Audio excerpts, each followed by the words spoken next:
നമസ്കാരം. ഓഹരി വിപണിയിൽ ഈ അടുത്ത് ജെ.പി. പവർ എന്ന ഓഹരി ഭയങ്കരമായി ശ്രദ്ധിക്കപ്പെട്ടു. ഏകദേശം ഒരു 17-18% കേറി. എന്തുകൊണ്ടാണ് ഇങ്ങനെ ഒരു മുന്നേറ്റം എന്ന് നിങ്ങൾ ചിലപ്പോൾ ആലോചിക്കുന്നുണ്ടാവും. ശരിയാണ്, നല്ലൊരു മൂവ്മെന്റ് ആയിരുന്നു. അപ്പോ ഇന്ന് നമുക്ക് കിട്ടിയ വിവരങ്ങൾ വെച്ച് നോക്കുന്നത് ഇതിന്റെ പിന്നിലെ കാര്യങ്ങളാണ്.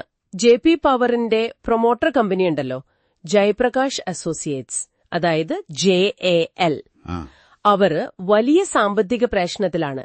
ഏകദേശം 57,185 കോടി രൂപയുടെ കടം. ഭീമമായ തുകയാണത്. അതെ. ഇപ്പോൾ പാപ്പരത്ത് നടപടികൾ CIRP ഒക്കെ നേരിടുകയാണ്. ഈ JALനെ ഏറ്റെടുക്കാൻ അദാനി ഗ്രൂപ്പ് വരുന്നു എന്നൊരു വാർത്തയുണ്ട്. അതാണ് പ്രധാനമായും ഈ ഓഹരി വില കൂടാൻ കാരണമെന്നാണ് സംസാരം. കാരണം JALന് ജെ.പി. പവറിൽ ഒരു പ്രധാന ഹോൾഡിംഗ് ഉണ്ട്. അതെ, 24%. അപ്പോ JALന്റെ ഭാവി ജെ.പി. പവറിനെയും സ്വാഭാവികമായി ബാധിക്കും. തീർച്ചയായും. നമ്മൾ ഈ ചർച്ച ചെയ്യുന്നത് പല റിപ്പോർട്ടുകളും സാമ്പത്തിക വിശകലനങ്ങളും നോക്കിയിട്ടാണ്. പിന്നെ അദാനി മാത്രമല്ല, വേദാന്ത, ജിൻഡാൽ പവർ, ദാൽമിയ സിമന്റ് പോലെയുള്ള കമ്പനികളും ഈ JALന് വേണ്ടി രംഗത്തുണ്ടെന്നും കേൾക്കുന്നുണ്ട്. അതും ശ്രദ്ധേയമാണ്. എന്നുവെച്ചാൽ ജാലിന്റെ അസറ്റുകൾക്ക് മാർക്കറ്റിൽ ഡിമാൻഡുണ്ട്. അതെ.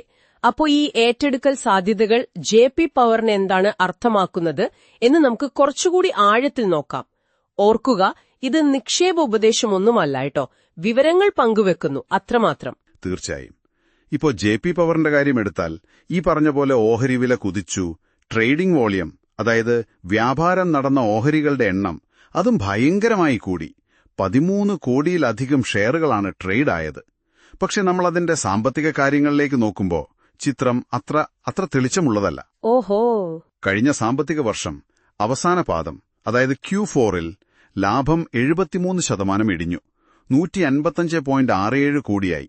വരുമാനവും കുറഞ്ഞു. അതത്ര നല്ല സൂചനയല്ലല്ലോ. അല്ല. പക്ഷേ അതേസമയം കഴിഞ്ഞ 3 വർഷത്തെ ഒരു വാർഷിക വളർച്ച നോക്കിയാൽ വരുമാനത്തിൽ ഒരു 27%, ലാഭത്തിൽ 23%-ലധികവും വളർച്ചയുണ്ട്. ഓപ്പറേറ്റിംഗ് മാർജിനും മോശമില്ല, 27.7%. അപ്പോ ഒരു മിക്സ്ഡ് പിക്ചർ ആണെന്ന് പറയാമല്ലേ സാമ്പത്തികമായിട്ട്. പക്ഷേ ഈ ഓഹരി ഉടമസ്ഥതയുടെ കാര്യത്തിൽ ചില ആശങ്കകളുണ്ട് എന്ന് കേട്ടല്ലോ. അതാണ് ഏറ്റവും വലിയൊരു വെല്ലുവിളി. ഈ പ്രൊമോട്ടർ, അതായത് JAL, അവരുടെ കയ്യിലുള്ള 24% ഓഹരികളിൽ ഏകദേശം 79%, 79.20%. അതെ, കടങ്ങൾക്കായി ഈടുവച്ചിരിക്കുകയാണ്, പ്ലെഡ്ജ് ചെയ്തിരിക്കുന്നു. ഇതിലെ അപകടം എന്താണെന്ന് വെച്ചാൽ JALന്റെ സ്ഥിതി മോശമായാൽ കടം കൊടുത്തവർക്ക് ഈ ഓഹരികൾ വിറ്റ് പണം കണ്ടെത്താൻ ശ്രമിക്കാം. അത് മാർക്കറ്റിൽ ഒരുപാട് ഷെയറുകൾ വരാൻ കാരണമാകുമല്ലോ. അതെ, അത് ജെ.പി. പവറിന്റെ ഓഹരി വിലയിൽ വലിയൊരു പ്രഷർ ഉണ്ടാക്കും. അതേസമയം വിദേശ നിക്ഷേപകരും FIIസും നമ്മുടെ ഡൊമസ്റ്റിക് സ്ഥാപനങ്ങളും DIIസും അവരുടെ ഹോൾഡിംഗ് മാർജിലെ കണക്കനുസരിച്ച് കുറച്ചു കൂടിയിട്ടുണ്ട്. അതൊരു പോസിറ്റീവ് സൈൻ ആണോ? ഒരു ചെറിയ പോസിറ്റീവ് സൈൻ എന്ന് പറയാം. പിന്നെ PE റേഷ്യോ 14.75 ആണ്. അത് താരതമ്യേന കുറവാണെന്ന് തോന്നാം. പക്ഷേ ഈ റിട്ടേൺ ഓൺ ഇക്വിറ്റി, അതായത് ഓഹരി ഉടമകളുടെ മുതൽ മുടക്കിന്മേൽ കിട്ടുന്ന വരുമാനം, അത് വെറും 3.93%. ശരിക്കും പറഞ്ഞാൽ നിക്ഷേപകരുടെ പൈസയ്ക്ക് കാര്യമായ ലാഭമുണ്ടാക്കാൻ കമ്പനിക്കിപ്പോൾ സാധിക്കുന്നില്ല. അതൊരു പോരായ്മയാണ്. ഈ ഒരു സാഹചര്യത്തിലാണ് അദാനി ഗ്രൂപ്പ് വരുന്നു എന്ന വാർത്ത വരുന്നത്. അപ്പൊ അവര് JALനെ ഏറ്റെടുത്താൽ ജെ.പി. പവറിന് എന്തായിരിക്കും മാറ്റം? നോക്കൂ, അദാനി ഗ്രൂപ്പ് പോലുള്ളൊരു വലിയ ശക്തമായൊരു സ്ഥാപനം വരുമ്പോ അത് തീർച്ചയായും ജെ.പി. പവറിനൊരു സാമ്പത്തിക സ്ഥിരത കൊടുക്കാൻ സാധ്യതയുണ്ട്. പുതിയ ബിസിനസ് അവസരങ്ങൾ തുറന്നു കിട്ടാം. ഒരു പക്ഷേ ഈ ഈടുവെച്ച ഓഹരികളുടെ പ്രശ്നത്തിന് ഒരു പരിഹാരം കാണാൻ അവർക്ക് കഴിഞ്ഞേക്കാം. അദാനി ഗ്രൂപ്പ് പവർ സെക്ടറിൽ വലിയ പ്ലാനുകളുള്ളവരാണല്ലോ. അതെ, പ്രത്യേകിച്ച് ഗ്രീൻ എനർജിയിൽ 2030ഓടെ 100 ഗിഗാവാട്ട് റിന്യൂവബിൾ എനർജി കപ്പാസിറ്റി, അതിനായിട്ട് $100 ബില്യൺ നിക്ഷേപമൊക്കെയാണ് അവർ പ്ലാൻ ചെയ്യുന്നത്.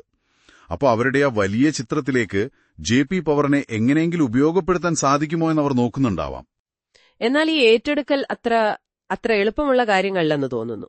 എന്തോ CCPS എന്നൊരു കടമ്പയുണ്ടെന്ന് പറഞ്ഞല്ലോ. അതാണ് അടുത്ത പ്രധാനപ്പെട്ട കുറച്ച് സങ്കീർണമായ വിഷയം. CCPS, അതായത് കമ്പൽസറിലി കൺവേർട്ടബിൾ പ്രിഫറൻസ് ഷെയർസ്.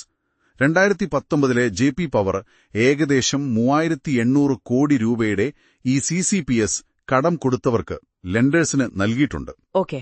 ഇതിന്റെ വ്യവസ്ഥ എന്താണെന്ന് വെച്ചാൽ ഇത് 20 വർഷത്തിനു ശേഷം അല്ലെങ്കിൽ അതിനു മുൻപ് എപ്പോ വേണമെങ്കിലും ഓഹരികളാക്കി മാറ്റാം. അല്ലെങ്കിൽ അതിനു മുൻപ്. അപ്പൊ എപ്പോ വേണമെങ്കിലും ആവാമെന്നാണോ? അതെ. ആ എപ്പോഴെന്നതിനുള്ളൊരു വ്യക്തതയില്ലായ്മയാണ് പ്രശ്നം. എപ്പോൾ മാറ്റും, ഏത് വിലയിൽ മാറ്റും എന്നൊന്നും ഒരു ഉറപ്പില്ല. ഇത് ഓഹരികളാക്കി മാറ്റിക്കഴിഞ്ഞാൽ സ്വാഭാവികമായും കൂടുതൽ ഷെയറുകൾ വരും. അപ്പോ JLന്റെ അതുവഴി പുതിയതായി ഏറ്റെടുക്കുന്ന കമ്പനിയുടെയും JP പവറിലെ ഓഹരി പങ്കാളിത്തം വീണ്ടും കുറയാം. ഓ, അത് ശരിയാണല്ലോ. അപ്പോ ഏറ്റെടുക്കാൻ വരുന്നവർക്ക് ഇതൊരു വലിയ തലവേദനയാവില്ലേ? തീർച്ചയായും. ഇതൊരു വലിയ അനിശ്ചിതത്വമാണ്. ഇത് ഏറ്റെടുക്കൽ വിലയെയും ആ പ്രോസസ്സിനെയും തന്നെ സങ്കീർണമാക്കും. ഇന്ത്യയുടെ ഊർജ്ജമേഖല മൊത്തത്തിൽ മാറിക്കൊണ്ടിരിക്കുകയാണല്ലോ. അതും ഈ വിഷയത്തിൽ പ്രധാനമല്ലേ? വളരെ പ്രധാനമാണ്. ഇന്ത്യ 2030ഓടെ 500 GW ഹരിത ഊർജ്ജം ലക്ഷ്യമിടുന്നു. ആ സമയത്ത് JP പവറിന്റെ കയ്യിലുള്ള താപവൈദ്യുതി, ജലവൈദ്യുതി നിലയങ്ങൾക്കും ഒരു പങ്കുണ്ട്, പ്രത്യേകിച്ച് ഗ്രിഡിന്റെ സ്ഥിരത ഉറപ്പാക്കുന്നതിൽ. പുനരുപയോഗ ഊർജ്ജത്തിൽ വലിയ നിക്ഷേപം വരുന്നുണ്ട്. കഴിഞ്ഞ ക്വാർട്ടറിൽ തന്നെ ഏകദേശം $9.84 ബില്യൺ നിക്ഷേപം വന്നു. സോളാർ 100 GW കടന്നു, കാറ്റാടി 50 GW കടന്നു. അപ്പോൾ ഈ മാറുന്ന സാഹചര്യത്തിൽ JP പവറിനെ എങ്ങനെ മുന്നോട്ട് കൊണ്ടുപോകുമെന്നതും പ്രധാനമാണ്. അപ്പോ ചുരുക്കത്തിൽ പറഞ്ഞാൽ JP പവറിന്റെ ഈ അടുത്ത കാലത്തെ ഓഹരി വിലയിലെ ആവേശം അത് പ്രധാനമായും അദാനി ഗ്രൂപ്പ് JALനെ ഏറ്റെടുക്കാൻ സാധ്യതയുണ്ട് എന്ന പ്രതീക്ഷയിൽ നിന്നാണ് വരുന്നത്. അതെ, ആ ഒരു സ്പെക്കുലേഷനാണ് മെയിൻ ഡ്രൈവർ. എന്നാൽ മറുവശത്ത് JALന്റെ വലിയ കടം, JP പവറിന്റെ ഈടുവെച്ച ഓഹരികൾ, പിന്നെ സാമ്പത്തിക പ്രകടനത്തിലെ ചില സ്ലാബതകൾ, പ്രത്യേകിച്ച് കുറഞ്ഞ ROE, പിന്നെ ഈ CCPSലെ വലിയൊരു അവ്യക്തത, ഇതൊക്കെ വലിയ വെല്ലുവിളികളാണ്. ശരിയാണ്. അപ്പോൾ നിങ്ങൾ ഓർക്കേണ്ട ഒരു കാര്യം, ഇതൊരു പൂർണ്ണമായ ചിത്രമല്ല. ശക്തനായ ഒരു പുതിയ പ്രൊമോട്ടർ വരുന്നത് നല്ലതാണെങ്കിലും ഈ പറഞ്ഞ കടമ്പകളുണ്ട്. ഈ പ്ലെഡ്ജ് ചെയ്ത ഷെയറുകൾ, കുറഞ്ഞ ROE, പിന്നെ ഈ CCPS വിഷയം, ഇതൊക്കെ എങ്ങനെ പരിഹരിക്കുമെന്നത് കാത്തിരുന്ന് കാണണം. അദാനി ഗ്രൂപ്പ് വന്നാലും അല്ലെങ്കിൽ മറ്റേതെങ്കിലും കമ്പനി ജാലിനെ ഏറ്റെടുത്താലും ഈ വെല്ലുവിളികൾ അവിടെ തന്നെയുണ്ട്. അത് മറികടക്കുന്നത് അത്ര എളുപ്പമാവില്ല. അതെ, അതൊരു പ്രധാന ചോദ്യമാണ്.